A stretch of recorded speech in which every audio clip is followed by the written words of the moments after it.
जय श्री राम। आप सभी का भक्ति रेडियो में बहुत बहुत हार्दिक स्वागत है। आज हम लोग एक और नए एकादशी व्रत के बारे में जानेंगे। जो वह एकादशी का नाम है अपरा एकादशी।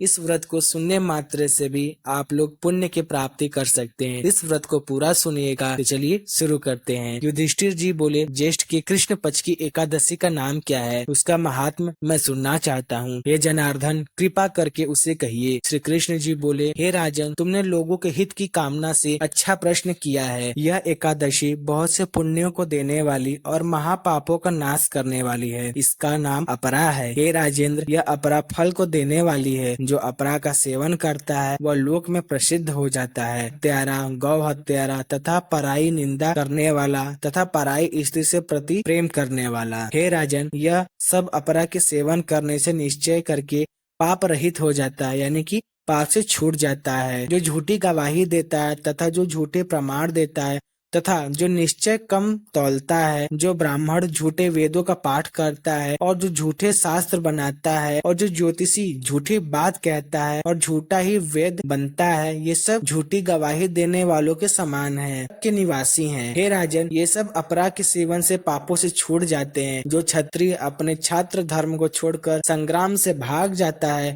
अपने धर्म से बाहर किया गया वह घोर नरक में जाता है। वह भी अपराध का सेवन करने से पापों से छूटकर स्वर्ग को जाता है। जो शिष्य विद्या पढ़कर भी अपने गुरु की निंदा करता है, वह महापाप से युक्त नरक को जाता है। ऐसे मनुष्य भी अपराध के सेवन से उत्तम गति को प्राप्त होते हैं। अपराध की महिमा सुनो, मैं कहता हूँ। तीनों पुष्करों में कीर्तकी के दिन स्नान करके जो फल प्राप्त होता है, गया में पिंडदान करके सुपुत्र जैसे पितरों को तृप्ति देने वाला होता है, और सिंह राशि के बृहस्पति में गौतमी नदी में स्नान करने वाला मनुष्य जिस फल को प्राप्त करते हैं, और कुंभ की संक्रांति में केदारनाथ के दर्शन से जो फल मिलता है, बद्रिक आश्रम के दर्शन से तथा वहाँ के तीर्थ सेवन से, और सूर्य ग्रहण में कुरुक्षेत्र में स्नान से, और हाथी घोड़ों के दान करने से जो फल प्राप्त होता है, अपरा का व्रत करने से मनुष्य उस फल को प्राप्त होता है। वैसे ही आधी व्यायी हुई गौ के दान से तथा सुवर्ण और पृथ्वी के दान से जो फल मिलता है, मनुष्य अपरा एकादशी का व्रत करने से उसी फल को प्राप्त होता है। यह व्रत पाप रूपी वृक्ष को काटने के लिए कुल्हाड़ी, पाप रूपी ईंधन के लिए दावानल है, और पाप रूपी अंधकार के लिए सूर्य तथा पाप रूपी मृग के लिए सिंह रूप है। एकादशी का व्रत किए बिना पानी में बुलबुलों के समान और जीव में भुनगों के समान मनुष्य मरने को ही उत्पन्न होते हैं। अपरा का व्रत करके और त्रिविक्रम भगवान का पूजन करके सब पापों से छूटकर मनुष्य विष्णु लोक को जाता है। लोगों के हित के लिए मैंने तुम्हें यह कथा कही। इसके पाठ करने से और श्रवण करने से मनुष्य सब पापों से छूट जाता है। तो आप सभी लोगों को यह अपरा एकादशी का व्रत कैसा लगा, जरूर बताइएगा। जय श्री राम।